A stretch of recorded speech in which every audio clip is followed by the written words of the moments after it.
Blood sugar drops after eating. What's going on here? I thought blood sugar was supposed to go up after you eat. Well, that's typically what happens, but people with insulin resistance working on reversing that insulin resistance can see some really strange and paradoxical blood sugar readings. So today we're going to talk about that and sort it all out so that you know if you need to worry about this or not. Coming right up. Hey, I'm Dr. Ekberg. I'm a holistic doctor and a former Olympic decathlete. And if you'd like to truly master health by understanding how the body really works, make sure you subscribe and hit that notification bell so that you don't miss anything. Some people experience a drop in blood sugar a couple of hours after they eat. So we're going to talk about that real quick first. They eat something, their blood sugar goes really high because they ate some high carbohydrate meal. Their body makes a bunch of insulin because insulin is needed to guide that glucose, the blood sugar, out of the bloodstream and into the cell. And there's a whole lot of insulin to deal with that high blood sugar emergency. So because of that large amount of insulin, blood sugar drops very, very fast, and oftentimes it overshoots and it drops too low. That's called reactive hypoglycemia. Hypoglycemia is when your blood sugar is too low. And it's called reactive because it's in response. It's reacting to the very high blood sugar that was there before. So this typically happens when people eat frequent meals, when they eat a lot of carbs, and they have pushed their body into losing the ability to regulate blood sugar. They have dysglycemia. Their bodies don't know how to maintain blood sugar, and these people, they need to top off their blood sugar every couple of hours. This is typically caused by high carb diets, frequent meals, and what happens is every time the blood sugar is low, these people feel terrible. They lose focus, they're irritable, they're tired, they're nauseous, they can't focus. And every time the blood sugar is low, their bodies have to make cortisol. So this also results in a stress response. It's wearing on their adrenal glands, and it's really not a good thing. So what do? You even out your blood sugar over time by adopting a low-carb, high-fat diet with fewer meals to give your body a chance to learn how to use fuel properly again. But the main thing we want to talk about today is the paradoxical response that people are noticing, that blood sugar stays high and then it drops immediately after eating. So this is it's related to something called dawn phenomenon that we did a video on recently. And this is a totally natural phenomenon. It means that during the night, your body, the blood sugar stays relatively low. And during the night when you don't eat anything, your body generates blood sugar through a hormone called cortisol. Cortisol stimulates the liver to release glucose from glycogen, and therefore the cortisol rises gradually throughout the night to maintain blood sugar. But you need a little extra boost to get out of bed in the morning. So right before you wake up, there is a spike. There's a peak of cortisol and growth hormone and glucagon so that you get that little extra jolt to wake up to the cortisol, increases blood sugar. The cortisol turns off the melatonin, which is your sleep hormone. And as a result, it's perfectly normal. Everyone has a little bit of a dawn phenomenon. Your blood sugar should rise just a little bit. However, if you're insulin resistant, then that little rise in blood sugar becomes a bigger rise because your cells are resistant to the glucose and the insulin. So the more insulin resistant you are, the greater the fluctuations, the greater the magnitude of that dawn phenomenon. So a lot of people watched that video and they said, yeah, great video, I get it, but I'm still worried because I'm doing this fasting. I've been going for 3 days or 7 days, and my blood sugar still is just at a solid 170, 180. What's going on here? And even more confusing to them is that it stays at 180 until they eat. And as soon as they eat, it drops. Not 2 hours later like here, but within minutes. So this happens primarily to people who are type 2 diabetics or who are highly insulin resistant. And here's what's happening. So remember, we talked about how much blood sugar there actually is in the blood. Okay, so if you're writing at about 180, then there's roughly 9 grams of glucose in the blood. But then part of that is actually solid red blood cells. So we have to subtract approximately 40% from that because the sugar is dissolved in the liquid. So if we have a blood sugar of 180, we have somewhere around 5.4 grams of actual blood sugar.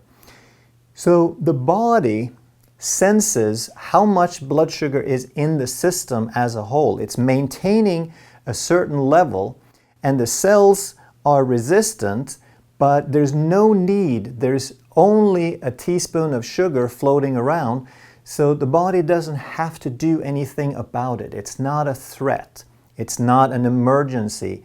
There is not a whole bunch of fuel or sugar coming into the body. So even though the blood sugar rides at 180, the body doesn't increase insulin production. It's happy, it's content, it feels it has things under control. It's waiting for the cells to become less insulin resistant.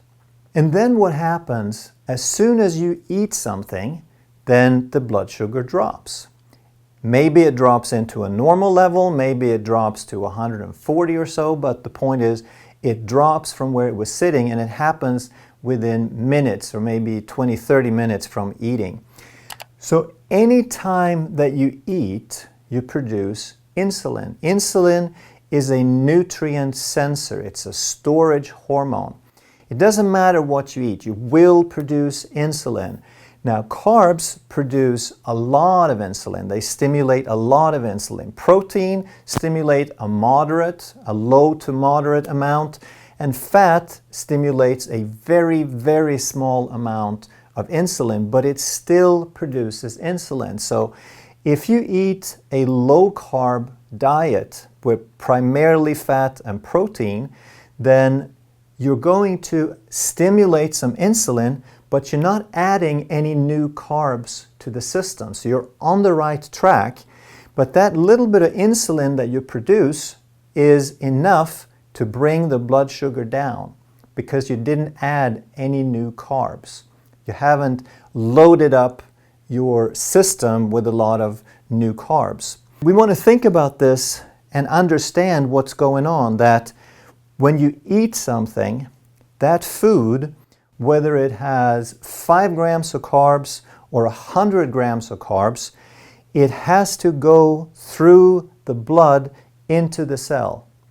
Just because you eat something doesn't mean it's actually inside your body, it's inside your digestive tract. It has to be absorbed into the bloodstream, and the blood has to deliver it to the cell. And the bloodstream can only hold about a teaspoon of sugar at a time.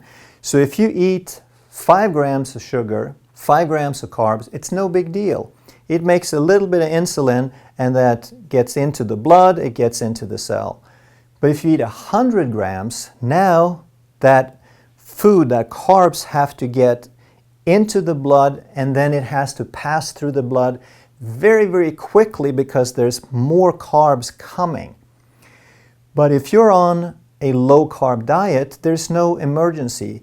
You are just making a little bit of insulin, so you're not making your insulin resistance worse, but it's enough to lower your blood sugar.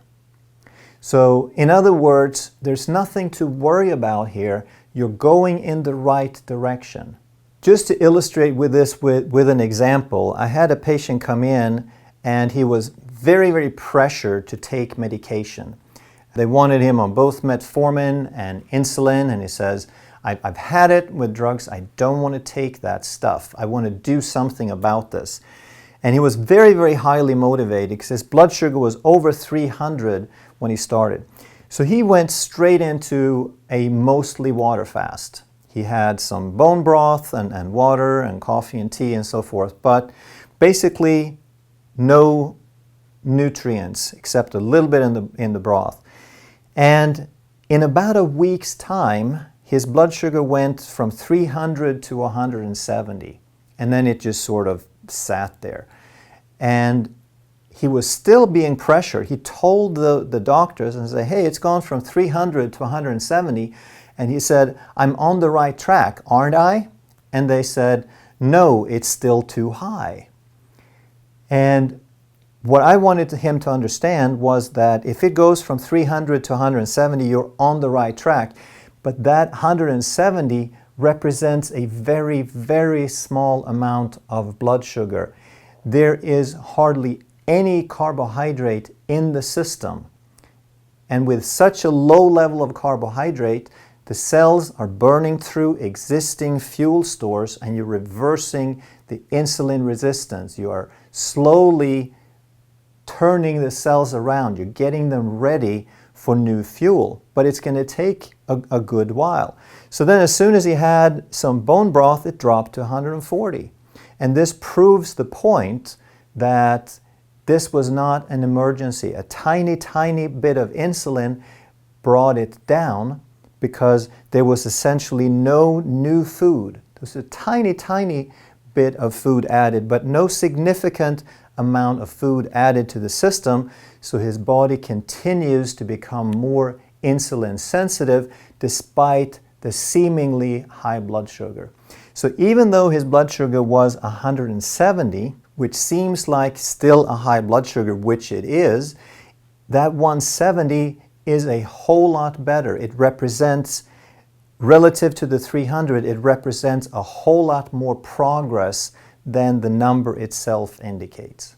This is one of the most common questions that I've gotten after that dawn phenomenon video. So I hope this really clears up some of those question marks. If you'd like to learn more about how to get truly healthy, make sure that you check out our other videos on insulin resistance and dawn phenomenon.